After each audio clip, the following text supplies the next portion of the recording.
Are you muted, Isaac? So, good afternoon. Good afternoon. Thank you, Brother Craig. Man, I'm sitting there going in on it. So, thank you so much. So, welcome to No More Hiding, the podcast dedicated to engaging, educating, and empowering our community by centering the voice of Black men. I'm your host, Dr. Sir, and I'm thrilled to bring you another powerful episode. Tonight's discussion is inspired by the movie The Forge. It's a compelling story that resonates with many in our community. See, this movie, or this film, follows Isaiah Wright, a 19-year-old living for basketball and video games. A year out of high school, Isaiah has no jobs, no plans, no idea how to be a man. So many of us can experience that and relate to that, right?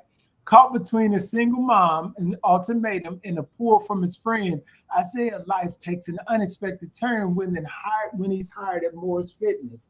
And Joshua Moore, who is a Black man and a businessman, takes Isaiah up under his wings and begins to provide him some guidance and becomes a mentor for him.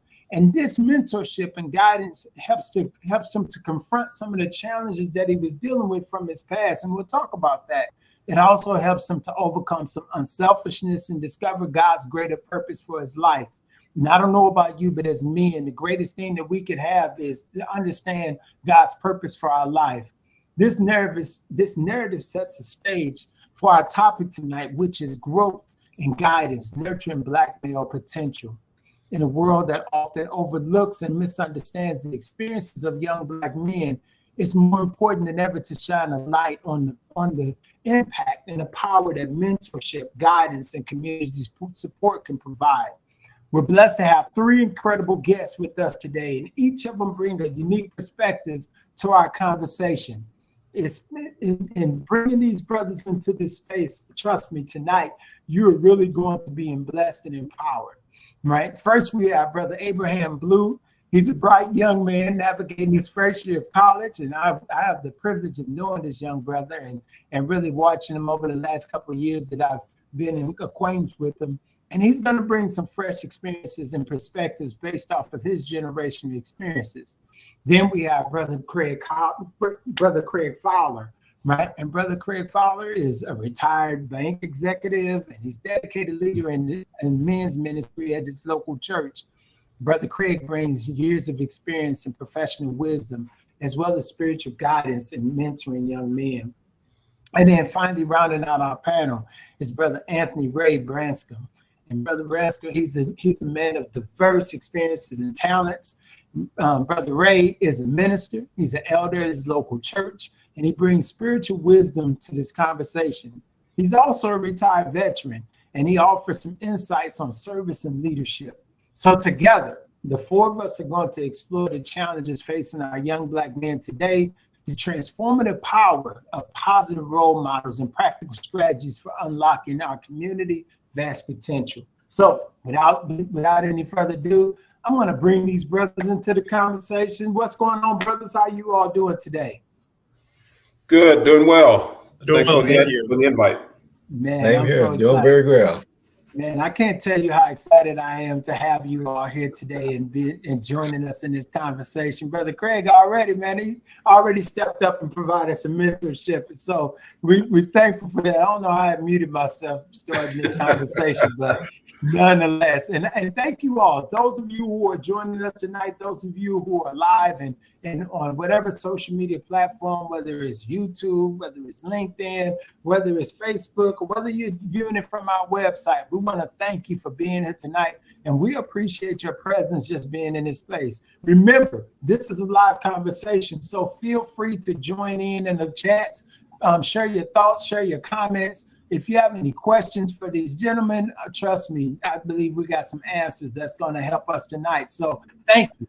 If you're enjoying it, share it, like it, subscribe to the channel, all those good things. But without further ado, fellas, I want to ask a question. And so I need you to start it's introductions.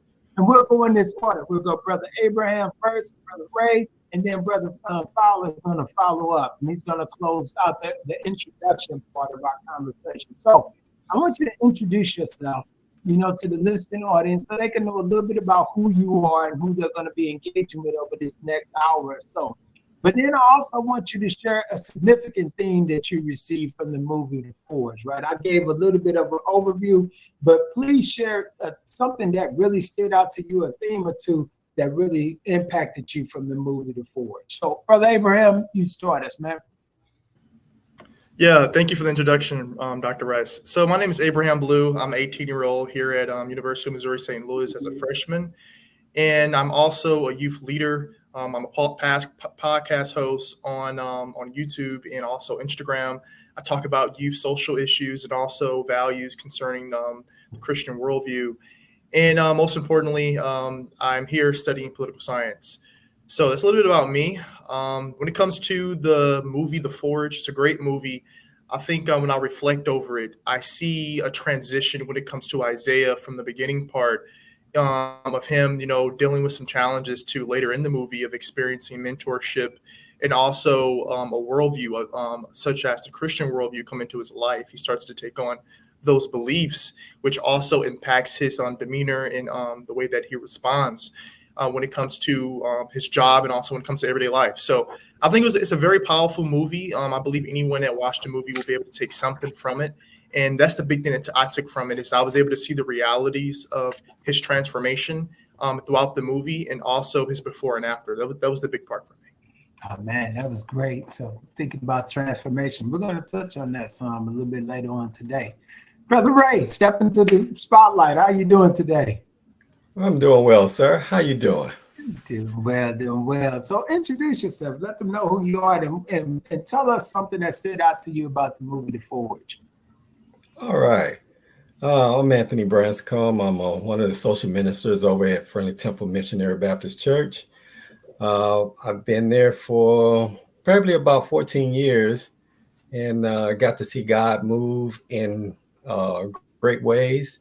But all of that said, I try to inspire and lift people up. So I think that's one of my gifts, to encourage others. And so wherever space I'm in, whether I'm at church or when I'm out here in the world, I'm always trying to encourage folks to do better. So got some experience with military, 22 years of service, 4 years active Army, 17 years Air National Guard.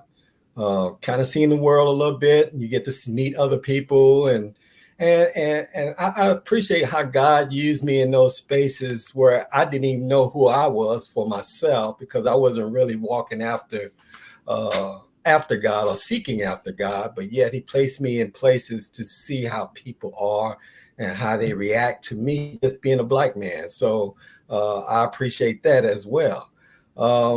Also.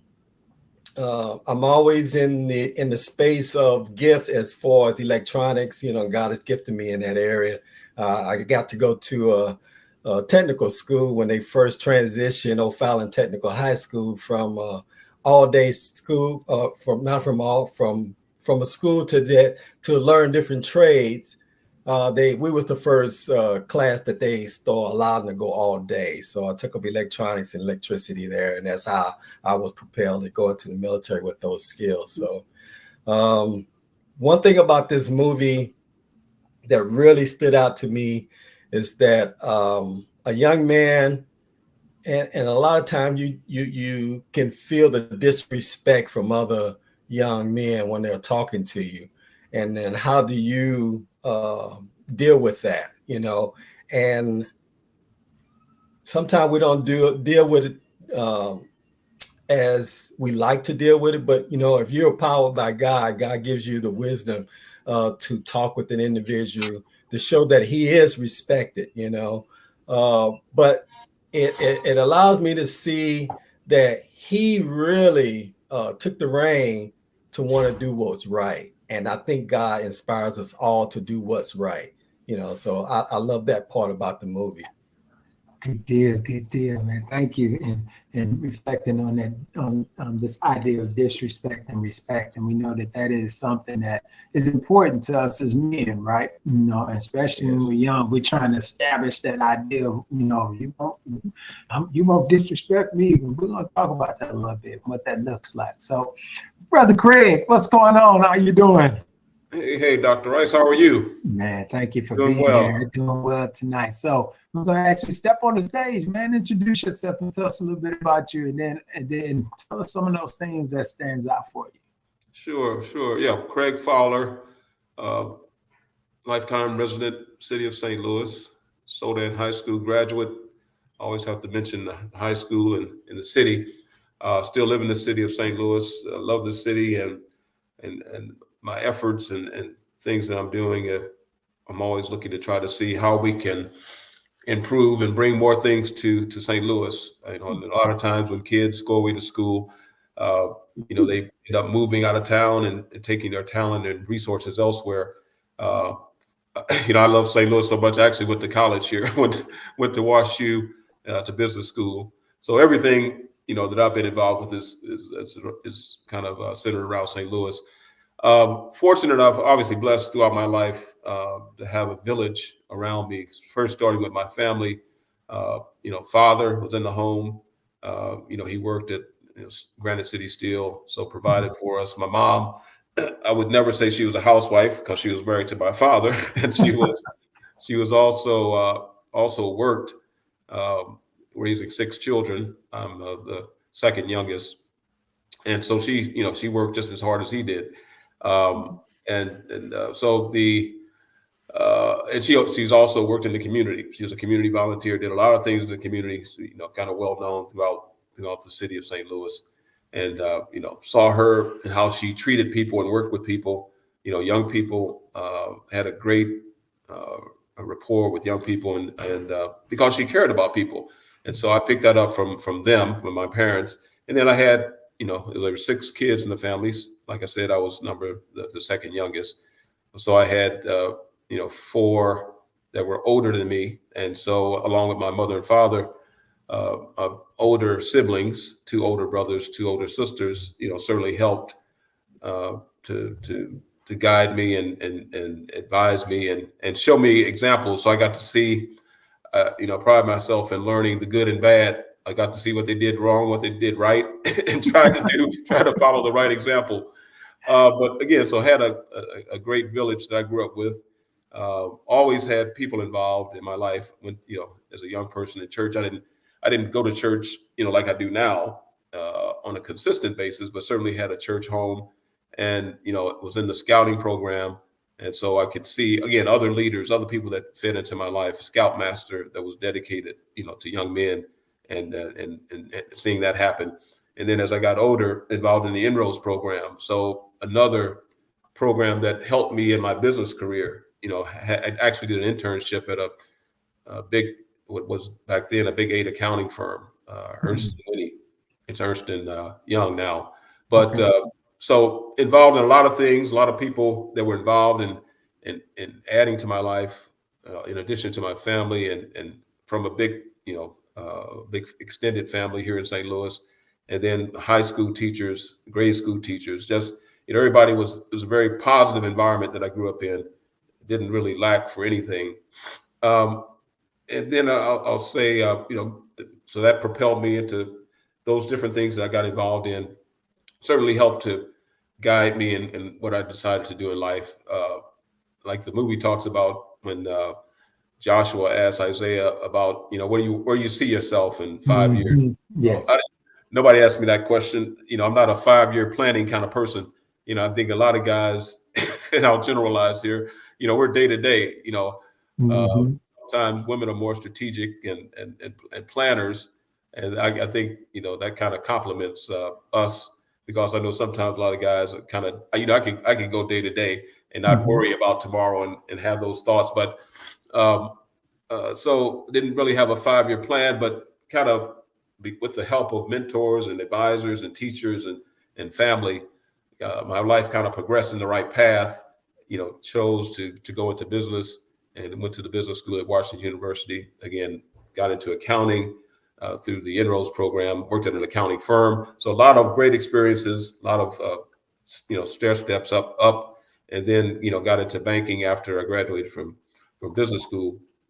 And then, so worked at Mercantile Bank. Some of you all will remember that name, in Bank of America. And then got into private equity. But the movie The Forge, so I've had a lot of great experiences, a lot of great exposure, great networks locally and then on a national basis, and then some on an international basis. But The Forge really taught me and helped remind me, it didn't teach me because I've learned this throughout my life, but it showed me, it reminded me of the importance of having a father in the home. My father was there at a critical point in my life. My mom was, of course, there as well, and they both were disciplinarians. So, my mother didn't wait for my father to get home and and say, "I'm going to tell your father on you." She took care of me too. But double dose. That's right. But so I had so I had that discipline, and certainly they taught me well. But as I went on into college, got involved in business, and what I was just saying that my father was an important factor in my life. He was there certainly in my younger formative years. Later kind of moved out the house, but obviously maintained a relationship with him very close. But he was there at a critical time when I was starting to hang around with the wrong gang, the wrong group of guys. That definitely could have taken me off my path. And I think that was the last spanking, or whooping as we used to call it, that I got, and that set me on the right path for good. Because I was with some neighborhood kids that were kind of headed off in the wrong direction, because they didn't have the kind of stability I had at home, and that's what you find a lot, with some young men. So he straightened me out, got me on the right path, at a very critical time. And then what I learned about that, what reminded me of that incident, very important experience in my life, was how important a father is in the home. Moms do a great job. Certainly single moms, they have a huge responsibility. But it's nothing like having a father in the home. And you can see Isaiah, the impact of not having his father there. And, he knew his father, but his father didn't keep his word, didn't keep his promises. And that really impacted him. So you can see how he interacted with other men. Anytime he got into the presence of an adult male, it was always confrontational, until fortunately the business owner, the entrepreneur, actually took time and said, "Okay, let me back up." Because at first he was offended when he thought that the guy was going to approach him in the wrong way, and he took him to lunch that first time they met. But it really made me think about how we have to be sensitive to the young men that we come in contact with on the streets, or whenever we come in contact, and understand and be more sensitive about their backgrounds and their so-called origin story. And we got to learn Isaiah's origin story and why he reacted and why he was the way he was, because of the relationship that he had or didn't have with his father, and how that injured him, and how he came to, respect the men that actually took time to mentor him. So really crucial and important role that men play, certainly fathers play in the home. And if it's absent, then it behooves, it's critical that other men step into that gap. And certainly men at church, we have to take up that spot, that gap, so we can help our young men grow into their full potential. Good deal. Thank you for sharing. So we're going to jump into some questions and try to bring this conversation forward. So one of the things that really stood out about the movie had to do with the fact that that you talked about Joshua, and in the movie he provided some life principles for Isaiah, right? These are principles that he didn't know or hadn't been introduced to, or maybe they just weren't reinforced at the right time. So I want you to talk a little bit about, and we'll start with Abraham. And Abraham, this question is for you, right? Talk to us about, in your experience, what are some of the most critical areas that young black men need guidance and support in today?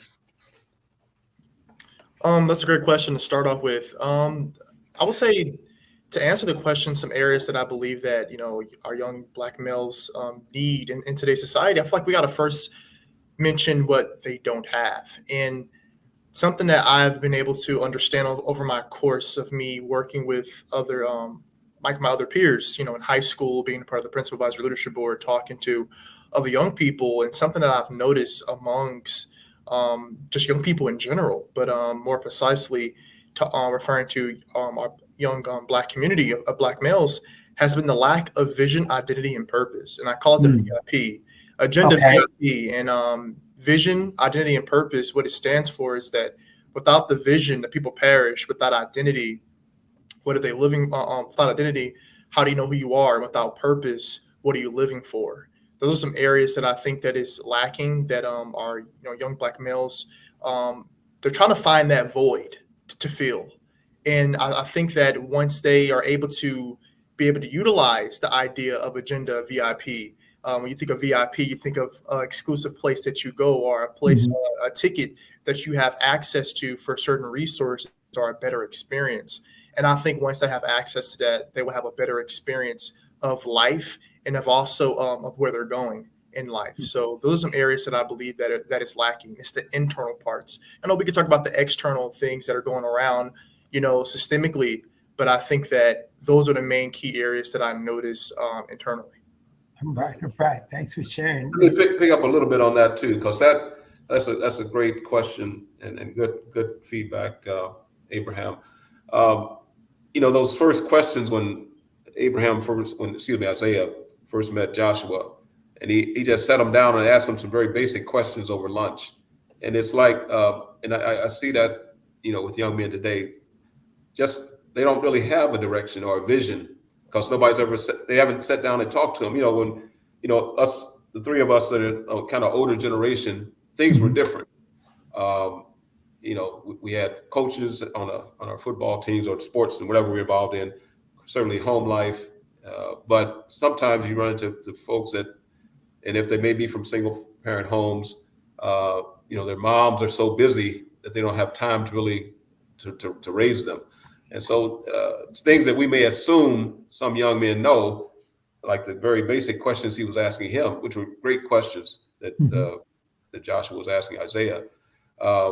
We have to really take time and step back and really spend time with young men and get to know them like he did, so that we can go deeper than just that surface level. Even in church, where you just shake somebody's hand, you shake a young man's hand, pat him on the back, you only see him Sunday from Sunday. There really has to be more engagement for them to really trust you and open up to you. Thank you for sharing that. Thank you for providing that feedback, Brother Ray. So, quick question I'm going to ask and see if one of the things that the movie talked about was these gaps, right? And so I know Brother Craig talked about that our generation had this, or it appeared to have these, but there seemed to be these gaps that happened. And so talk to us a little bit about your perspective. How do we get these gaps to where you have one generation that may have been introduced, but now a generation that is not, or has not been introduced to some of these principles of manhood?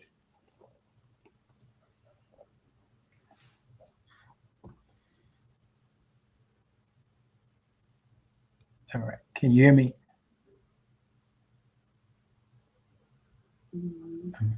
Brother Ray, can you hear me?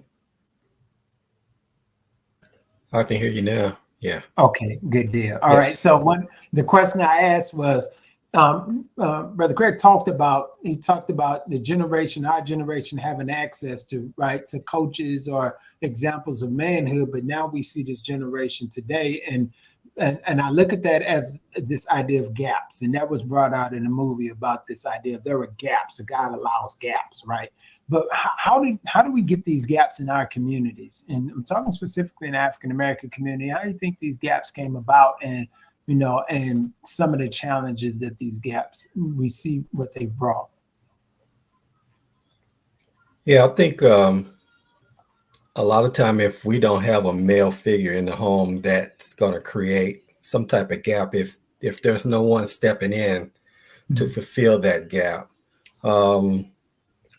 In my case, my dad was there, but he wasn't there. So, he's coming and going, but yet, I'm still doing what I want to do without being challenged. So that can be an issue in a young man's life as well. But when you're talking about a parent loving their children, they want to spend time with them. But if they start thinking about more of themselves, something get missed, and usually what happens is that the kids usually find some other avenue to deal with, or they have some friends that they work with, or they play with, or they hang out with, and you just don't know what their situation may be as well. And you will hope that they have a stable household where they're still getting some feedback, where they're encouraged. But sometimes, in our community, it can be really devastating because, I don't know the percentage of, male fathers that are in the household, or coming and going. Those are some more dynamics that we have to deal with in the household. So to really sit down and to say, hey, I see my nephew, and not ignore him, but to say, hey, I know he doesn't have the father figure that he has, but what can I do to make sure that he's just heading in the right direction? Because we get to ourselves, we think about a lot of things, and especially I only can give you an example. I had a nephew, he was into drugs. Okay. So my sister, she was out there, she was doing things, but he didn't have no male figure. And I wasn't at the time prepared to deal with him because I'm dealing with my own. Okay. So he's kind of in space where we can't see him. So naturally, that evolved to something totally different, because now he's on a different path, which is not a path, as we say, of righteousness, for God's sake, So what do you do? How do we get more involved in all of that? That's the question. Do we ignore it, or do we get engaged? Because that's what it's all about, being engaged in these children's lives, especially within our church. I just don't go to church and don't say anything to the children. I always try to engage them a little bit, so how you doing? What are you thinking about? What are your goals? So those are the things that I always try to present before them as I talk to them when I'm in their presence. So like today, this guy was a Caucasian guy. I was out on a walk. A guy's name was Caleb, and he was just walking on the wood there. And one thing I noticed, it was 12 o'clock. He should be in school. And then when I got close enough to him, he had two different shoes on. So I challenged him. I said, you're going to be an engineer? And he said he don't know what he's going to be. He didn't have an answer. This was today. And I didn't want to leave him hopeless. I told him, I said, you know what? I said, you're special, and you have a purpose in life. So I want to reiterate that to him. You have a purpose in life. And I didn't think I was going to, run into this young man today of all days. But I guess because of the podcast, I guess God has a message for somebody out there. But we just can't leave them out there, because they're doing things and they're in spaces where they shouldn't be, and he should be in school. So I could have ignored it, but I didn't. So I think God doesn't ignore us. He cares, so we ought to care for others as well. What's that? The scriptures that say, love the Lord thy God with all your heart, with all your soul, with all your mind, and with all your strength, and then love your neighbor as yourself.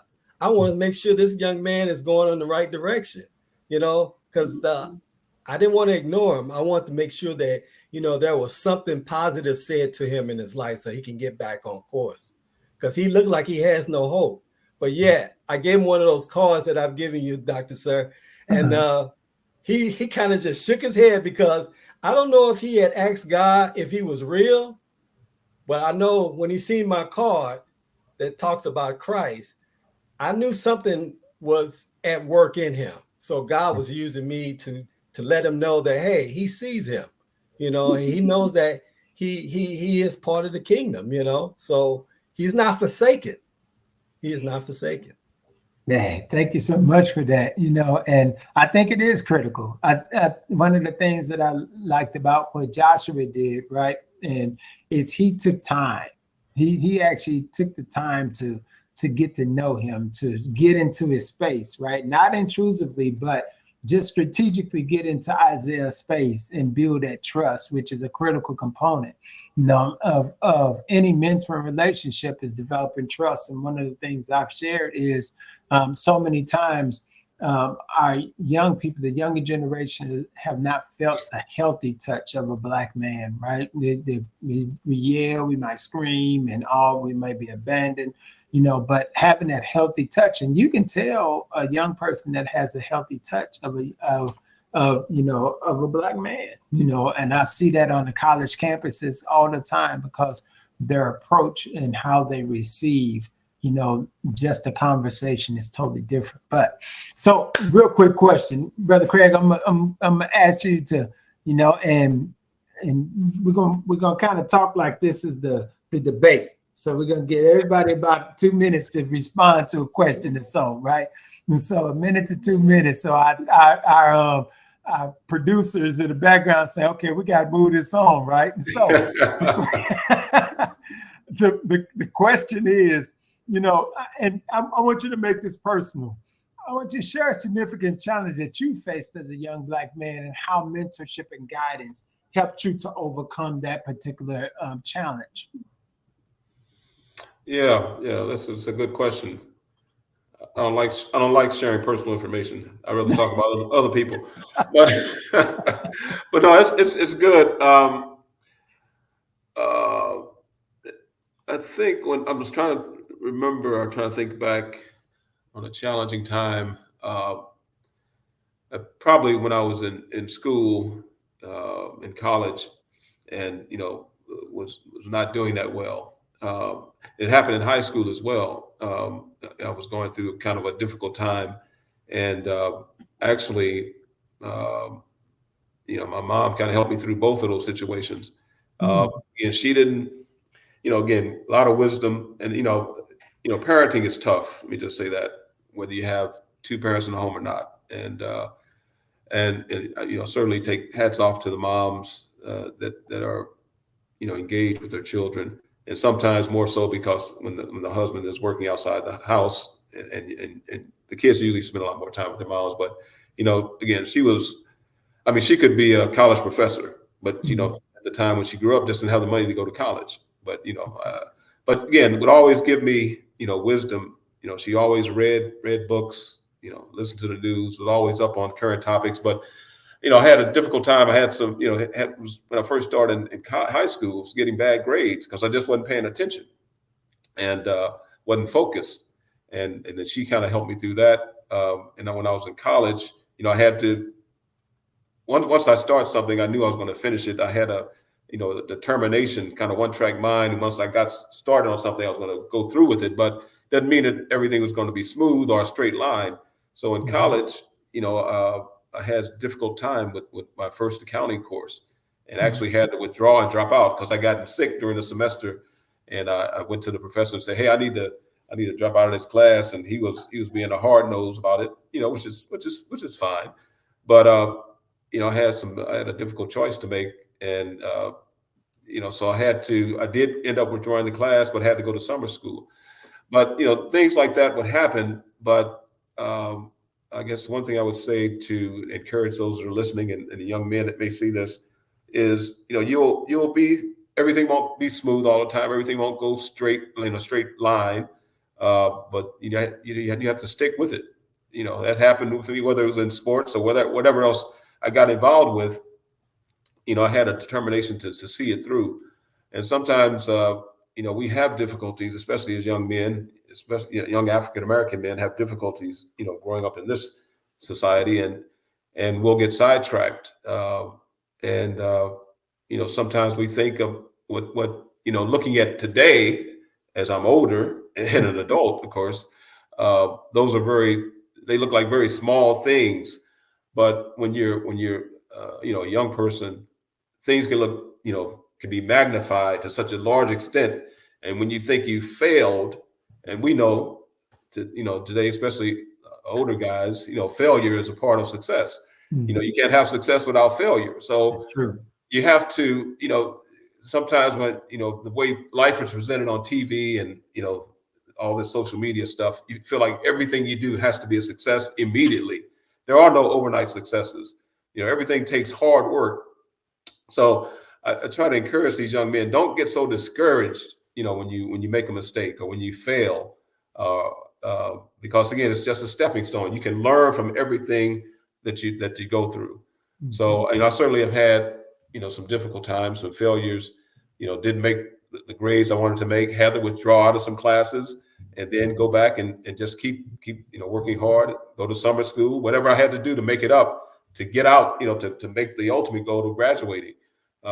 So again, life is not, as they say, a bowl of cherries. It's not always easy, even in church, but that's another foundation you need. You need to have a spiritual grounding, which, unfortunately, some young men and young people that are not raised in church, they don't have that spiritual foundation that regardless of what happens, they know that God is there and that they can keep moving forward.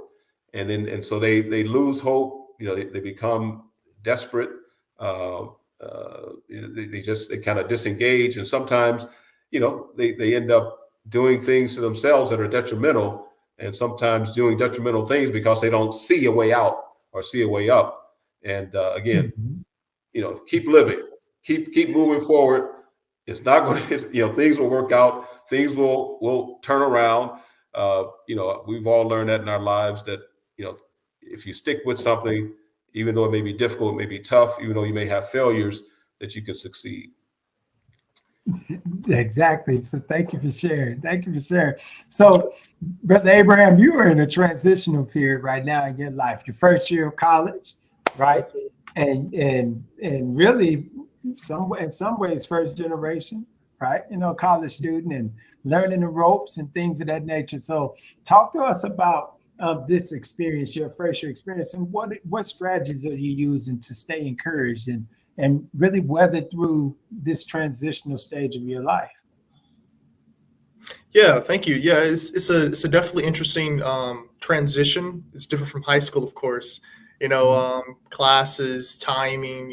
Everything is more. You're more responsible essentially when you are in college. And I guess some of the ways that I've been able to handle this transition has been one, of course, through my family. I didn't make the choice to go outside of the state. I'm in state, so having the support of my mother and my father being there has helped. Also, having support on campus events. There's certain events where they help you when it comes to scheduling. How to go to your classes.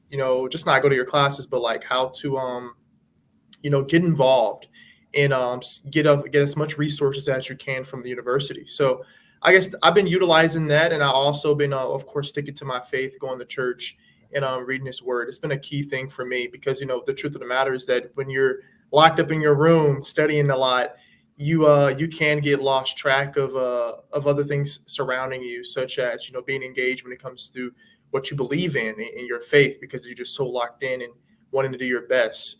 So for me personally, I've definitely come up with new strategies on how to allow the Word to be in me every day, and also utilizing and using my voice, essentially calling out for help when I need it, when it comes to when the workload gets tough. So that's how I've been handling it for my first semester. But going back and responding to your original question when it came to, what some struggles we've probably experienced, I want to respond to that directly because I think it's important to be transparent. Definitely, with people that are watching online right now, I think that's what we need more of. We need more transparency. So the way that I will answer this question is I want to first start off by saying that I've been blessed to be able to grow up under a family of, a mother and a father in my life.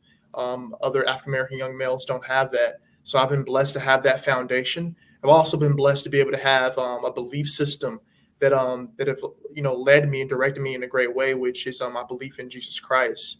So that has also been a thing that have helped me throughout high school to not make certain mistakes. So a lot of things that I could have went through were limited because of that.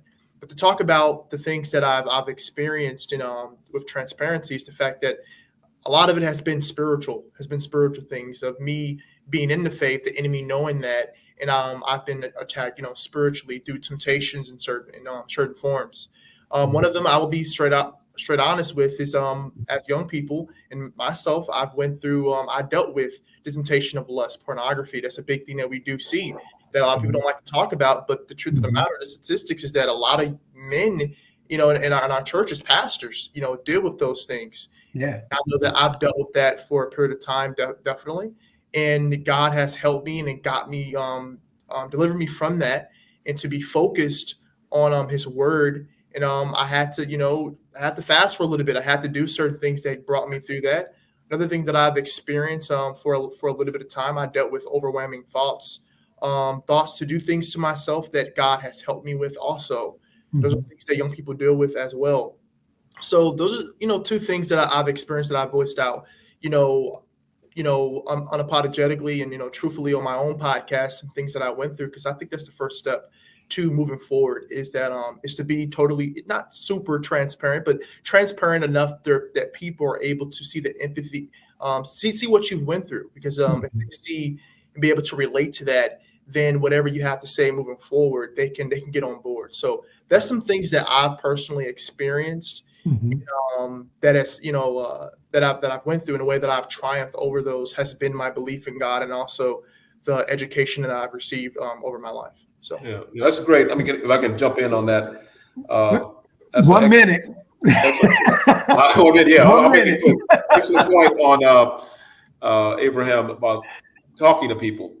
And as older men, especially Black men, we need to make sure that we're approachable, that young men, if they don't have someone at home that they can talk to, and sometimes family is maybe the last people they want to talk to, so especially in church and the church family, that part of the village, we need to make ourselves approachable and accessible, because you have a lot of new experiences, and we don't talk about stuff like this. Like when I first got on WashU's campus, that's a new challenge. I went to an all-Black high school, so I'm in an environment now where I'm going to a college campus where there's a lot of diversity, and then same thing working at the business that I worked at in Inroads. So those kind of things happened early in my life. They got me used to those kind of things. That's what Inroads means. It gets you in, to these different professions and gives you that experience. You weren't doing necessarily the accounting work, but you were being exposed to that environment. So we have to be able, what Abraham was saying is so important, and I want to get that out to the young people. Talk to somebody in your church. If you can't get somebody at home that you can talk to, have somebody that you can talk to. Find somebody, a mentor. And then we as older men have to make sure that we're approachable. So I'm gonna stay in the vein of this conversation because I love where it's going, but unfortunately, Brother Ray, I'm about to pass it to you, the question to you, the story, the dialogue, right? And so we say, talk, young man, talk, young man, talk, young man, but he's growing up around a bunch of mutes.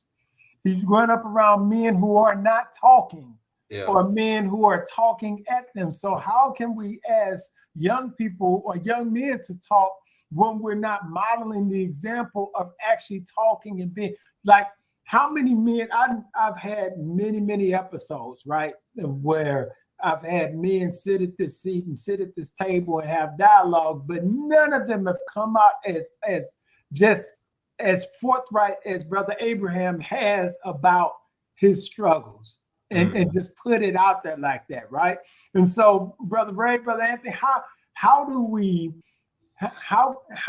as men unmute, and actually start to share and have this really transparent dialogue about our past, our books?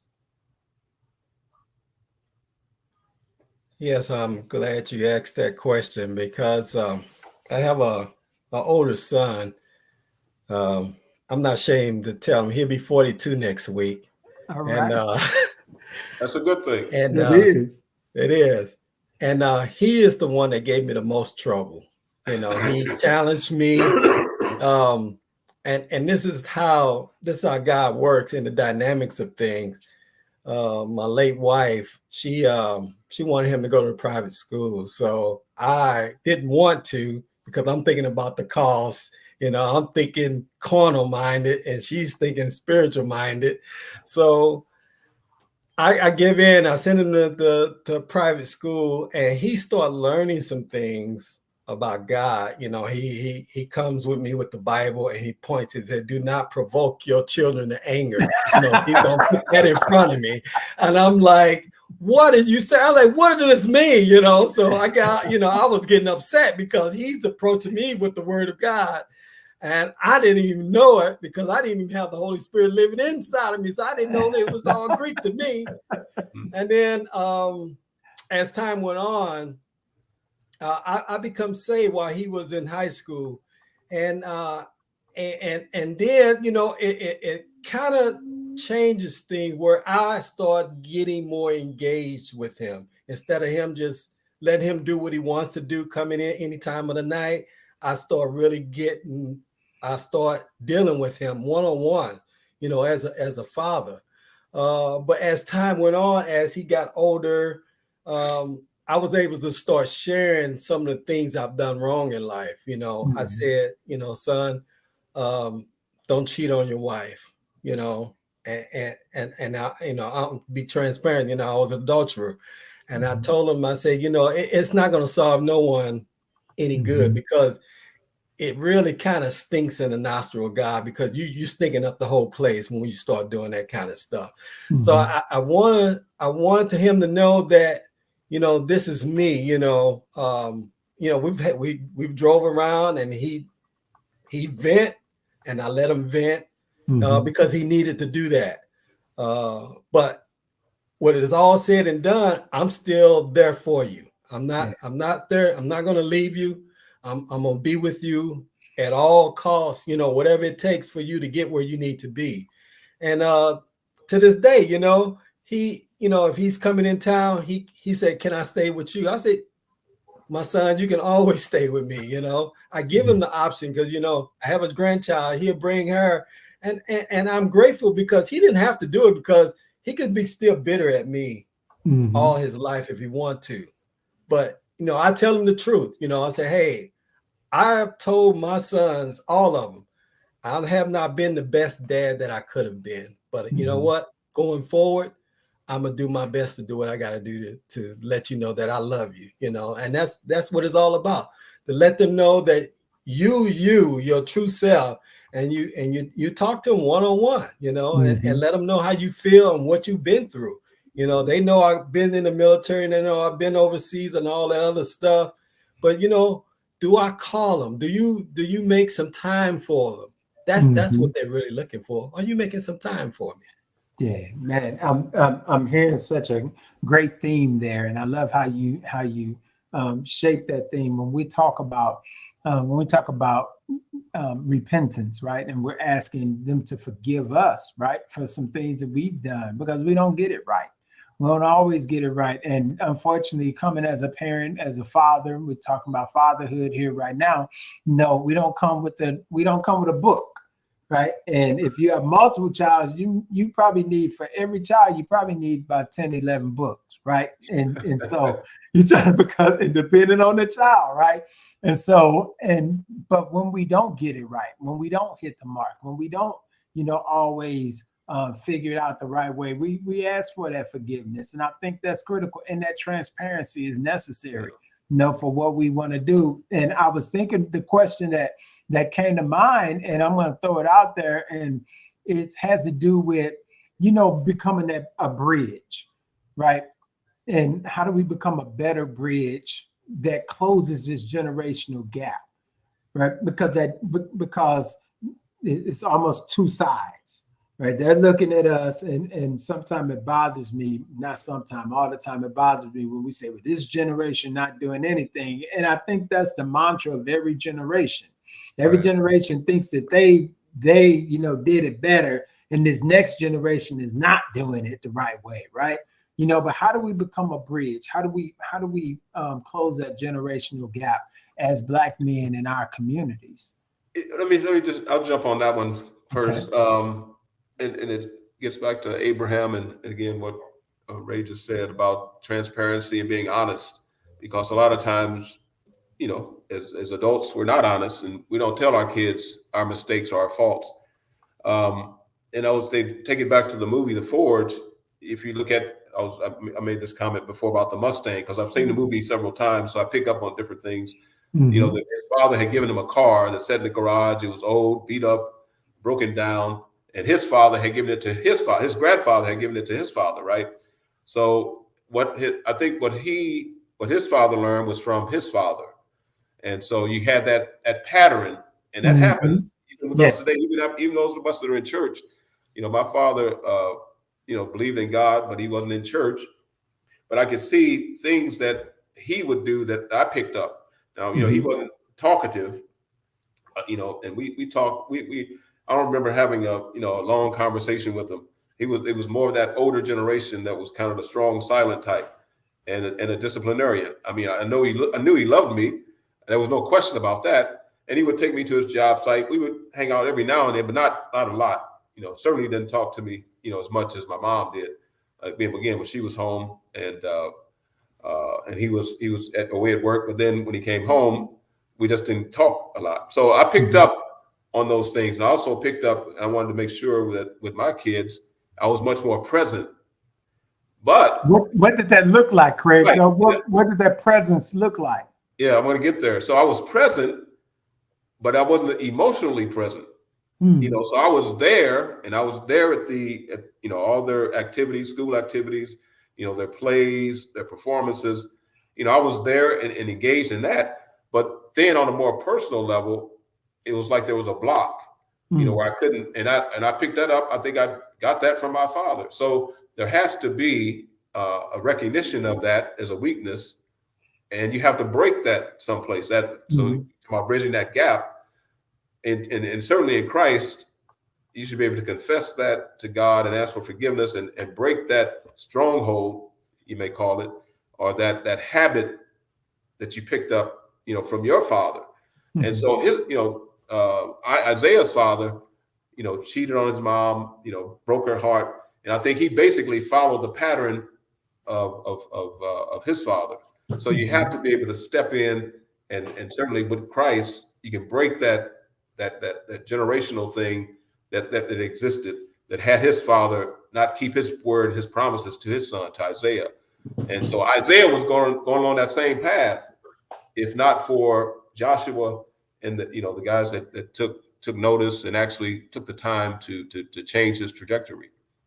You know, something you mentioned, and Abraham, I'm gonna bring you onto the stage, and I got a question for you, right? And Craig, you talked about the emotional disconnect, right? And oftentimes that emotional disconnect exists in us as men, right? Because oftentimes the emotion that we most associate with has to do with anger. It's this idea of anger, but we know that anger is a secondary emotion, right? Anger is caused by some other things, and it's just the expression, how it comes out, right? So anger could be a secondary emotion that expressed through maybe abandonment, through hurt, through pain, right? And it shows itself. I always talk about the hawk.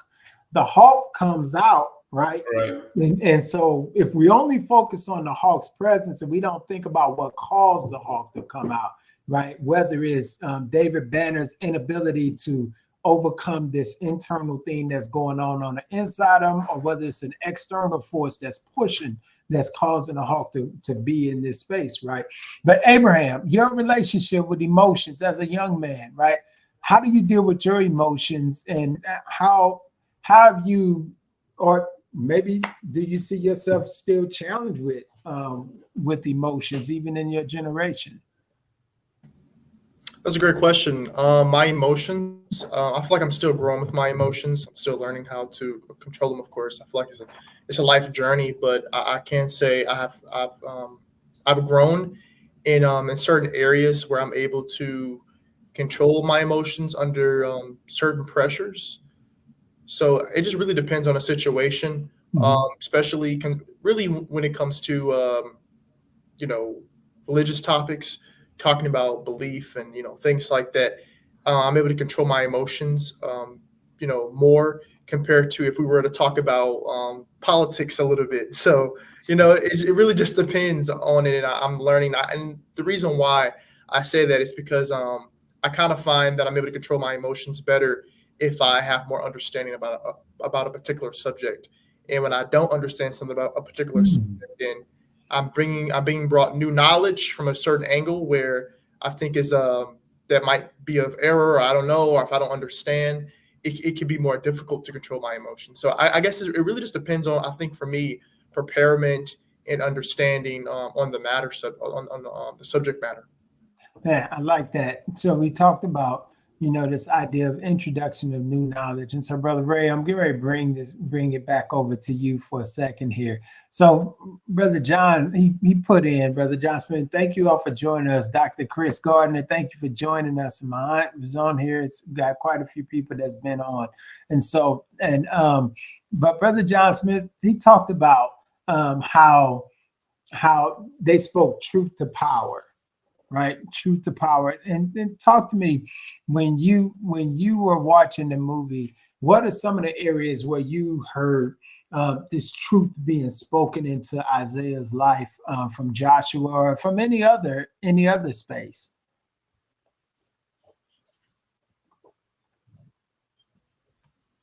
Some of the truths that are spoken to, you talking about Isaiah and his space towards him. That really resonated with you, Oh, that resonated with me. I guess I'm still stuck on. I'm still kind of stuck on him making a decision to do what's right. But for someone to speak to him, especially Joshua, giving him grace when he messed up, when did not show up to work. But because you get disciplined and sometimes you don't get a second chance. They kind of see the writing on the walls, what's going to happen with you. So they usually make ways of getting rid of you before you can even get started sometime when you're in different places. But he gives him this chance to redeem himself and to make it good, because he tells him, he says, people are depending on you. And when you're not here, they got to fill in, they got to cover the gap. And that's with all of us, even if we're not there at church or somewhere, we can be influenced to somebody if we're not there. But if we're there, we can be what God called us to be, to do the work that needs to be done. Bible talks about, we're all given special gifts in life, and everybody just don't go do their own thing, but we as a body of Christ work together as a unit. So all those special gifts allow us to do great things for God. Because, if you got somebody who's encouraging, they're encouraging. You got somebody who's leading, they're leading. You got someone who's administrative gift. They're doing an administrative piece. All that's got to work together for the good. Even in the young man's life, he needed all those pieces in his life, because even with him learning everything about the job and going from station to station, he was becoming valuable to everyone else because everybody needed him and he needed them. So when they really pieced this thing together and they said, we have a goal to make sure that Joshua keeps the accounts, that's stepping up. I'm talking about that's like, who does that? Because most people will just say, you know what, that's not my problem. You guys figure it out. I'm going home, but just to make a step to do better and to honor somebody who's respected you, man, that goes a long way. So I love it how he really got engaged, and that happens with us in us. Even for me, when my boss believes in me and gives me a task, and I take that task and run with it, I feel empowered. I don't feel like I have to give up, but I do feel empowered because now I have a purpose. And same thing with Isaiah. He has a purpose now. So now he can go and fulfill that purpose that he was called to do. So I love it. Man, that's Craig. Talk to us a little bit about building on the conversation with Brother Ray. Talk to us about the importance of purpose. So when you think about, you shared with us, the community, your tribe that was around you. Yeah. At what point did you come to a place of purpose? When did you recognize what your purpose in life was, and how did that impact you? Right. Well, again, a lot of positive influences in my life. So never worried about that. I didn't ask myself that question until I think I got into church, or church got into me. And I remember hearing a message from Dr. Miles Monroe on purpose, the 7 principles of purpose. And I actually started thinking about purpose and what's my purpose and that kind of thing. Because, as a young person, I wasn't thinking in those kind of big philosophical terms. But, one of the things that stuck with me with Miles Monroe, and this is a message, I think, the principles that a lot of people have heard. But one principle that I always use is, if you don't know the purpose of a thing, abuse is inevitable. So when I heard his message on purpose, that's when I really started to think about, okay, well, what's my purpose? God kind of always directed me in a certain way, through my parents and through the community that I was engaged in. And, so I felt like, I was on the right path. But when it came to purpose, I didn't really find that out and really start to think about it in those terms until I got into church and really started to think, okay, well, let me take what I've learned and what people have, given me and fed into my life and give that to others. And so that's what, really prompted me and inspired me to start working with young people and with young men.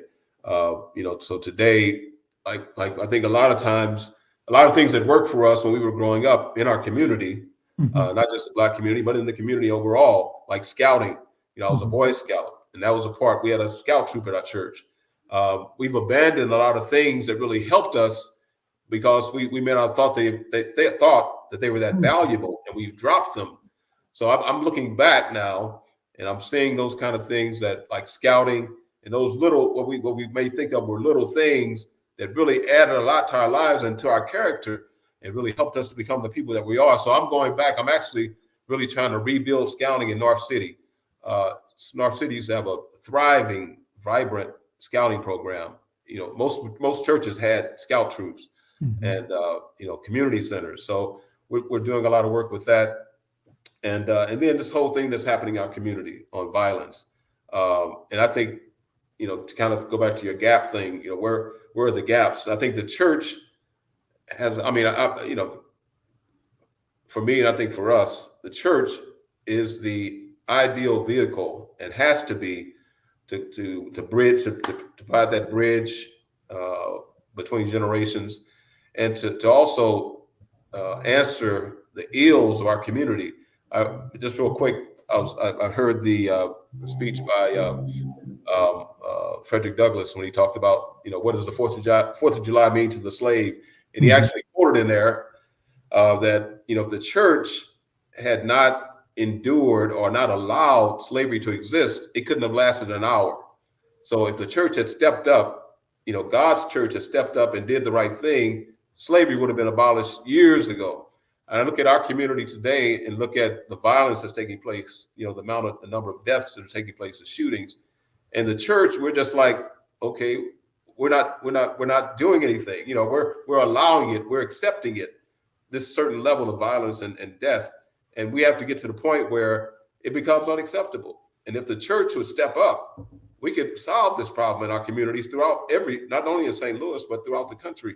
So the church has that vital role to play. So I'm going to push. I'm going to ask how is that possible? And this is a question for both. Yeah. For both you and Anthony. How does the church respond? How does it provide the answer for the issues that we're seeing that's impacting our community? Right. Well, again, it's not rocket science. It's what we experienced when we were kids. We had adults that were engaged with us through scouting. So that's why I'm trying to bring scouting back. We started a troop in our church, and through mentoring. and discipleship. So the forge, again, you have to engage, you have to be proximate, you have to be right there, you got to be in the community, and not just stay inside the church, but of course go outside and actually engage and invite the community in through different activities. You're not necessarily preaching at them hard, but you have to let them know that you care. So you have to engage. We have to be engaged on a full-time basis, and not just invite folks to church, and if they come to church we feel good about that and not have anything else to offer them. So you bring them in through scouting, or you bring them in through other ways, through mentoring, which our single moms are crying out for. Isaiah had a great mom, who did a great job. She was an entrepreneur, business owner. That's tough in and of itself. They had a nice home, so he didn't have all the distractions that you might see of young men in our community. He wasn't in a gang. He wasn't involved in drugs. He wasn't involved in he didn't have carry guns or any of that. But he still was troubled, and he still was emotionally damaged. So again, we don't want to overlook anybody, but we have to get engaged, and we have to do that intentionally. And so some of the things we're working on, victory over violence, and guys and no guns, and different things like that, and engaging and actually starting mentoring programs, things that we're working on are the ways we do it. You can go back and go back and pick up some of those things that work for us. So Brother Ray, I'm gonna pass it to you. Was that? Yeah, I was thinking it was during the time I was doing volunteer work down at Corner Glennon Children's Hospital, and the Lord placed on my heart because now I got young boys coming up. They're getting to be 6, 7, 8 years old. Mm-hmm. And it was like, it's time to pause and engage with them, and one of the things that I engaged them with was scouts. And then I became part of the group as a leader to help support and let them see what it looks like as a father, still supporting them. Mm-hmm. And they're getting the support from the other fathers and the community there. Same thing can happen at church as well, because you have a body of believers who come together, and they encourage each other and keep each other accountable, and that's what we're called to do. We're called to evangelize and to teach and train up a child in the way they should go. So how does that look like if you're not engaged in the work? So right. We as men has to be engaged in the work, and they get to see that, and they say, there's something special about them that they go and do this every Sunday, and to honor God because of what He has done in our lives. He changed our hearts basically from thinking all crazy and outright to place us into a place of peace and to honor it. So if we can just continue to honor Him and honor those who are around us, and they see that, they see how God is working in us, because that's what He does. He allows us to be a light among them. That favorite scripture that says, let your light so shine before men that they may see your good works and glorify God in heaven. And that's what we do. We have to let that light shine.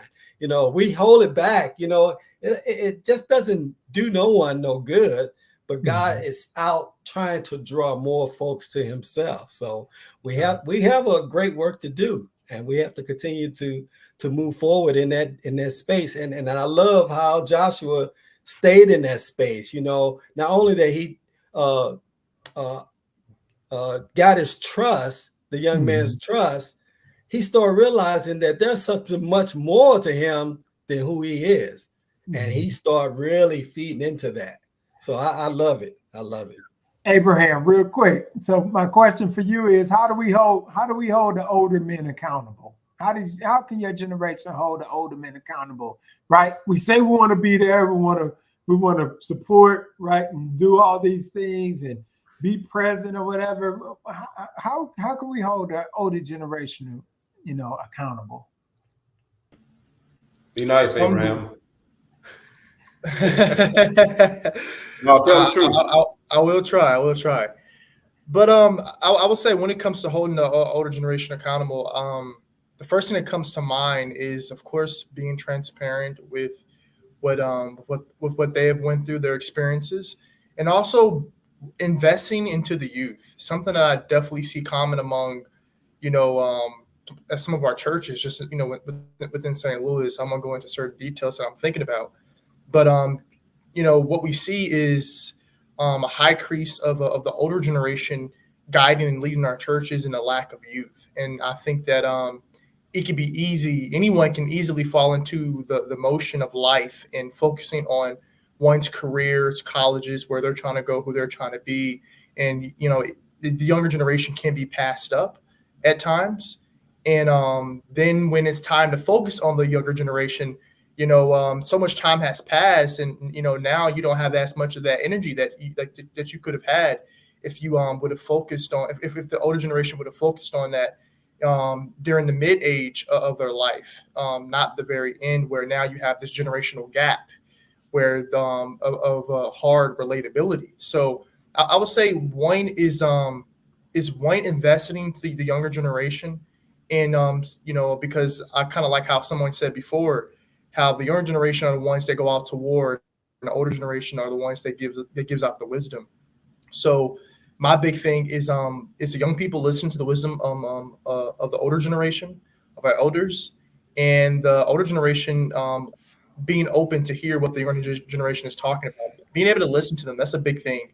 Being an active listener to the younger generation, see their vision, see their ideas, and seeing what they can do to be able to help those young people, but and guide them, put some guardrails on it, of course, but be able to take that and add that godly wisdom, that lifelong wisdom, and to make those things come into reality based on what they're passionate about. And I think that once we're able to fix that gap and be able to do that, I think we're going to have a generation of young people coming up, and by the time they get in their mid age, or when they become elder, they can do the same. And we can have just not churches filled with young people that are leading those services, that are pushing moving forward, but we will also have a foundation that we'll be able to refer to, a model that we'll be able to refer to. And that's kind of how I see it. I think that's the big thing. I know my father, his big thing was talking to me, was listening to me, putting wisdom into my mind, and being able to take the ideas that I had and be able to put that faith in me as a young child. So when I get older, I'm walking with that faith. I can walk in that, and I have that confidence. I don't have that doubt. So those are the ways that I can see, and I think that's going to happen through a model that I like to call Project GPS. When you think about a GPS, you're going to a certain destination, and what GPS stands for in this aspect is G stands for ground roots missions, being able to go out on the streets, reach out to our young people, talk to them, being able to influence them through just dialogue and conversation.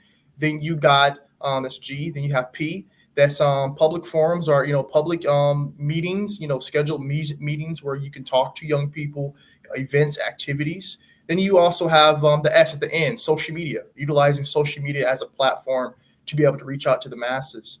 So I believe that combining both things together, Agenda VIP and Project GPS, that creates a formula that can really impact, I think, the next generation of our young people, and also create a generational cycle where it's not generational gaps, but generational strongs. So I'm going to bring in, this will be our last topic before I get your final thoughts, right? And so this was shared from Brother John Smith, and he said, women in the movie respected the role of men as authority figures in young men. In the current culture, there can be conflict with parenting approach. So I want to bring this in because each of you all have talked about the impact of your mothers, in your lives and how it played a part, right? Just chime in a little bit. What's your immediate thoughts when you look at this, the divide in the home? You also have the idea of respect and disrespect, right? You have a difference in cultural expectations. You have the historical aspect, because we have to, and I talk about this quite a bit, the intentionality of slavery to usurp the role and responsibility of the man in the family. So really stripping him of any identity, even going to pass laws that says that his children that he sired, that he created, were slaves because the mother had primary custody, and we still see that as a part of our existence right now. So what's your thoughts about this particular statement, and let's give some feedback on it. Yeah, I think I remember the beauty shop scene where the women were talking about the men and understanding the importance of a man being involved in a young kid's life. And I think that first it starts off from a spiritual standpoint, the husband and wife have to be on the same spiritual plane, and so to speak, or equally yoked. And so where you're working from the same foundation of information. I mean, so you have the same belief system, the same principles that come from the Bible. So it's not about understanding your place, but it's understanding the purpose and the goals that you're trying to reach. And again, the Bible talks about submitting yourselves one to another. So it's not about trying to be heavy-handed or trying to rule with an iron fist at home as a man in the house.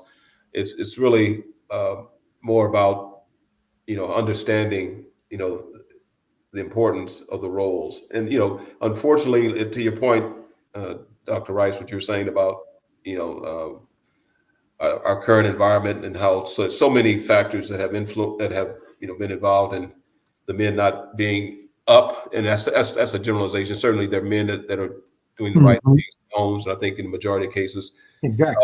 But sometimes, again, if you haven't been raised in a certain way, if the examples that you've known, that you've seen, even in your own home when your father was there, you pick up those things. And sometimes it's hard. And then the mom may come from a place where the father was much more active, much more different, and engaged with the daughters and the sons. So they're coming from a much different place, and they're taking the lead. Yes. So, and I heard this said one time, it's hard for a woman or a wife to follow a parked car. So if the guy's in park and he's not leading, she's going to lead. So you have some of that, but so that's why it's so important that men, we can't just assume that men know how to be fathers, because they may be following a certain example, or they may not have had a father in the home, and we just can't assume that they know what to do. So that's why it's so important that they be mentored and discipled, and that again, the movie kind of pointed that out, that you do what you can. Isaiah tried to reach his father. He said he wrote a letter to him and did that. But he's moving on. He got to experience how to be a man by watching Isaiah with his wife and the things that he was doing in discipling these other men, these other young men. So, but it can be difficult. Brother Ray, any thoughts? Yeah, I was one of those men that was more passive, and I would kind of let my late wife kind of lead the way, per se. But things kind of really kind of shifted when I became, as they say, saved. It's almost as if that God was really dealing with me as a man, and didn't want me to just sit back and do nothing and just watch, but actually want me to get more involved. And it was a progress. There was even tension in the house, because now that I'm saved and I want to just follow God, I'm kind of going from one extreme to the next, or one extreme I wasn't doing anything. Now next extreme, I'm still not doing nothing because I'm following after God and focusing on Him. And then the scripture, what was that scripture? It say something about your wife. If you and your wife together, and if I'm not really on one accord with her, and I'm trying to do my own thing, and He kind of deals with you. Mhm. So He was starting to deal with me because now we become one. That's what He was saying. Like, we become one now. Me and my wife will become one flesh. And I'm still acting out here, like, yeah, I'm the man, and I'm the priest of the house, and I got all these rules and stuff that I want to lay down, and I ain't had laid down any rules before, but now I want to lay them down now.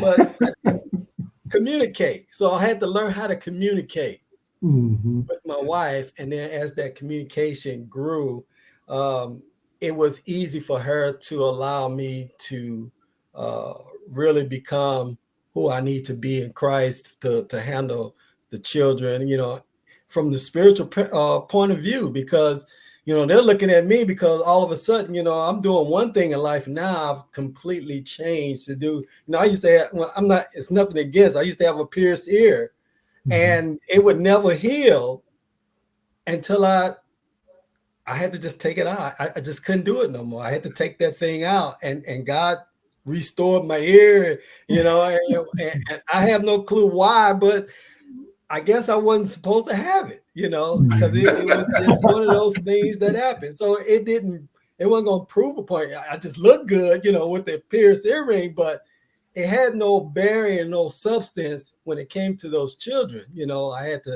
had to be the father for them, and the woman, she was a praying woman, so she was the backbone up to that point before I could come on the scene to start praying.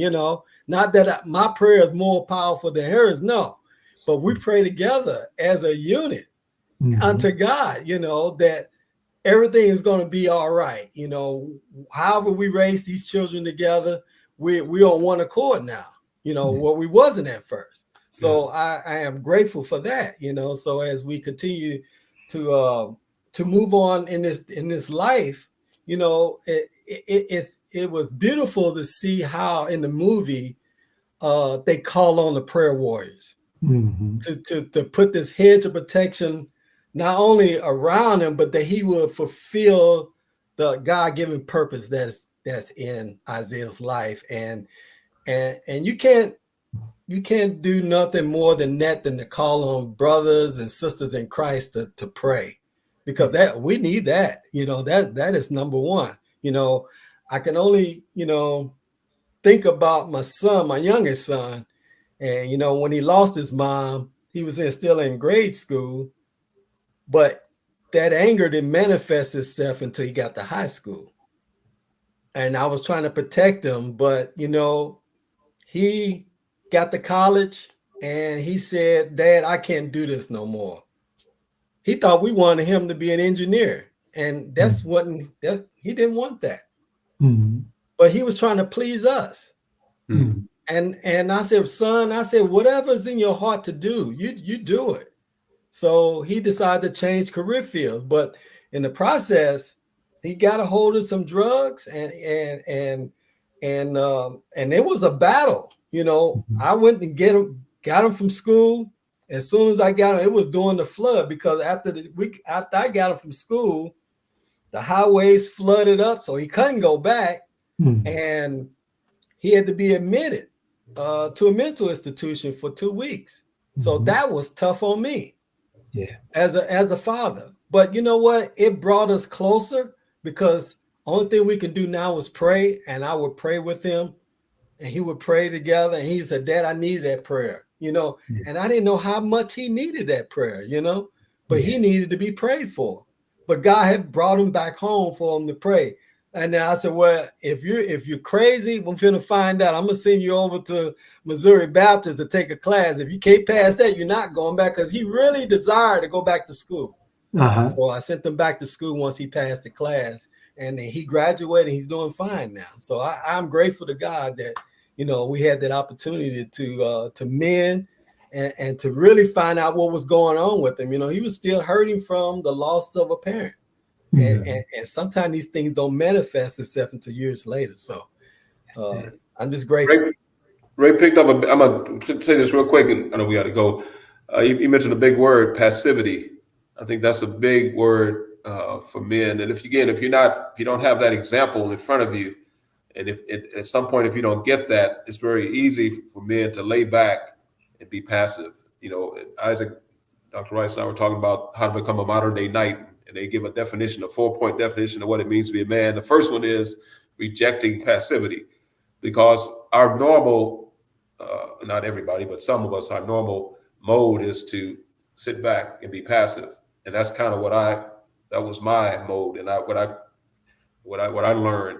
And then the second one is to accept responsibility, and then to live courageously and expect God's reward.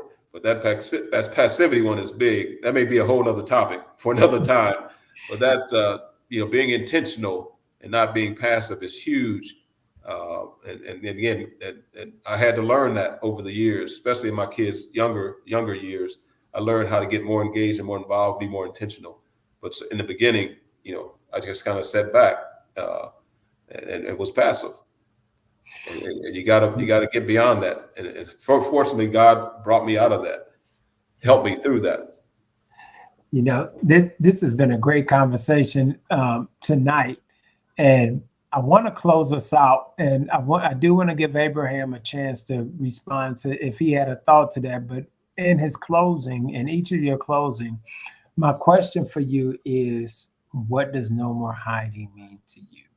So, Abraham, after you finish, if you have something to share about that one thought with dealing with the mothers or whatever, if you have some, if you don't, then feel free to pass on it. But the question I do want to ask each of you all in your final thought is, when you think about the word no more hiding, what does that mean to you?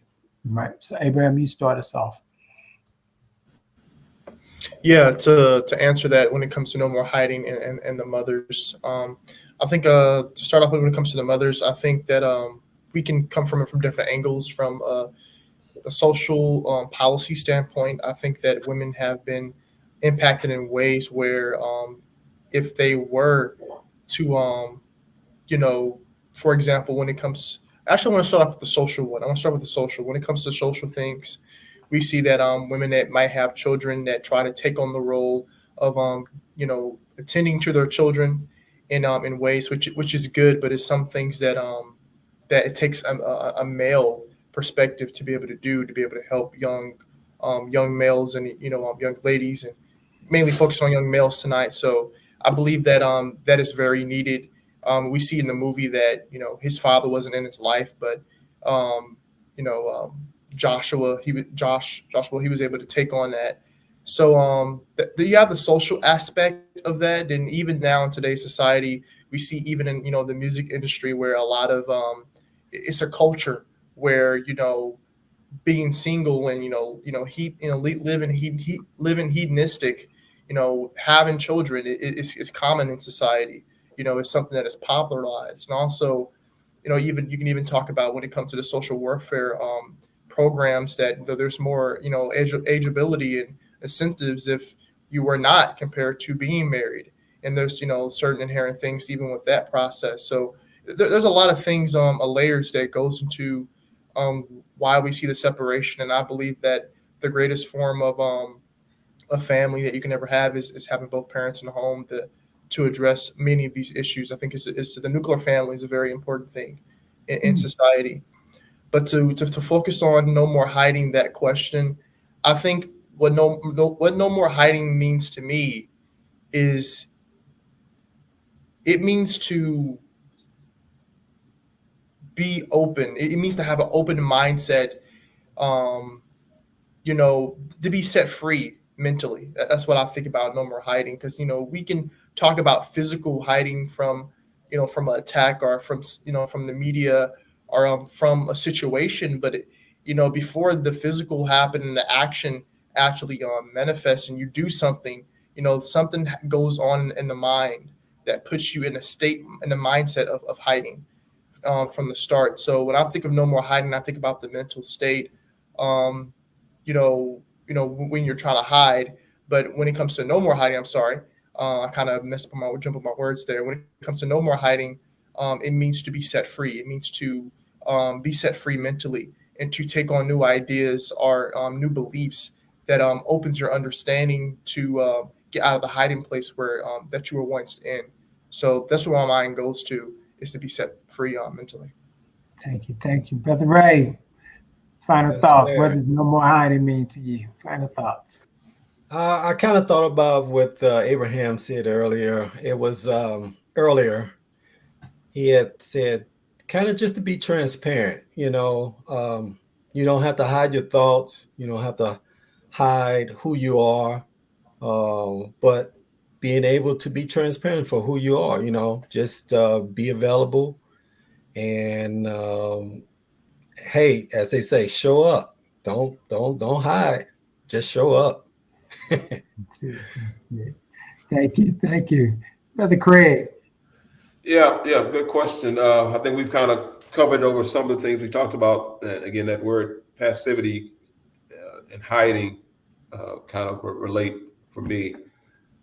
Do the things that you know to do that are right, that God has showed you, that, the examples throughout your life of men and others that have been great examples. Do those things to help other men, feed into their lives the things that were given to you.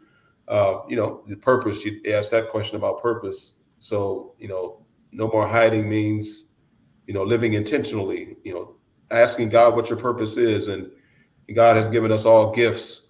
So use the gifts that God has given you, in the kingdom, and really fulfilling your purpose through the gifts that God has given you. And, we all have something to give.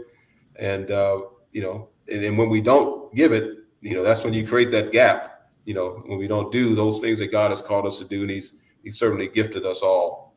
So I think it's living intentional and living, a purposeful life, purpose-driven life, to use that phrase, and to use the gifts that God has given us. Man, thank you all. And so, to our listening audience, as we wrap up this powerful discussion on guidance and growth, nurturing the Black male potential, I first want to express our heartfelt thank you to our incredible panelists, Abraham, Craig, and Brother Anthony. Your insights and experience, as well as the wisdom that you've shared with us, has shed light on the crucial role of mentorship and the guidance in shaping the future of young Black men. To our listeners, I hope this conversation has inspired you. Whether you're seeking mentorship or looking to become a mentor yourself, remember that every one of us has the power to make a difference in someone's life. Before we sign off, I'd like to remind you that no more hiding. We're here every first and third Thursday of the month at 8 p.m. You can catch us right here on whatever social media platform that you're currently watching us, or you can go to our YouTube channel at No More Hiding for Men. And that's the number 4, No More Hiding, number 4 Men, or our website. We live stream it on our website at www.nmh4men.org. Our mission at No More Hiding is to engage, educate, and empower our community by creating safe spaces for our men to come out of hiding and share their authentic voices. See, we believe that by telling our stories and speaking our truth, we can create real change and build stronger and more supportive communities for everyone.